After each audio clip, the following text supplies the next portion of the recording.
अमरावती शहर पोलीस आयुक्तालयात भावनिक आणि प्रेरणादायी वातावरणात सेवानिवृत्त अधिकारी कर्मचाऱ्यांचा सन्मान सोहळा तसेच पदोन्नती मिळालेल्या पोलीस अंमलदारांचा पिपिंग सेरेमनी कार्यक्रम उत्साहात पार पडला।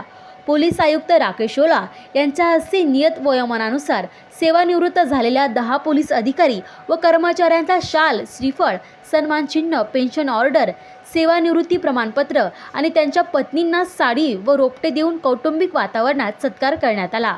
यावेळी बोलताना पोलीस आयुक्त राकेश ओला यांनी सेवानिवृत्त अधिकारी कर्मचाऱ्यांचा अनुभव भविष्यातही पोलीस दलासाठी मोलाचा ठरेल असा विश्वास व्यक्त केला।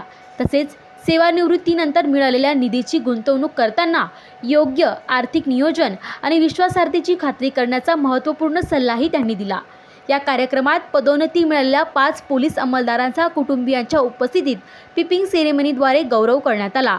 वाढलेल्या जबाबदारीची जाणीव ठेवून प्रामाणिकपणे कर्तव्य बजावण्याचे तसेच आपल्या अनुभवातून कनिष्ठ सहकाऱ्यांना मार्गदर्शन करण्याचे आवाहन पोलीस आयुक्तांनी केले। या सोहळ्याला पोलीस आयुक्त, वरिष्ठ अधिकारी, सेवानिवृत्त अधिकारी, त्यांचे कुटुंबीय आणि पोलीस अधिकारी कर्मचारी मोठ्या संख्येने उपस्थित होते। कार्यक्रमाने सेवाभावाचा सन्मान आणि नव्या जबाबदाऱ्यांचे स्वागत अशा दोन्ही भावनांचा सुंदर संगम अनुभवायला मिळाला।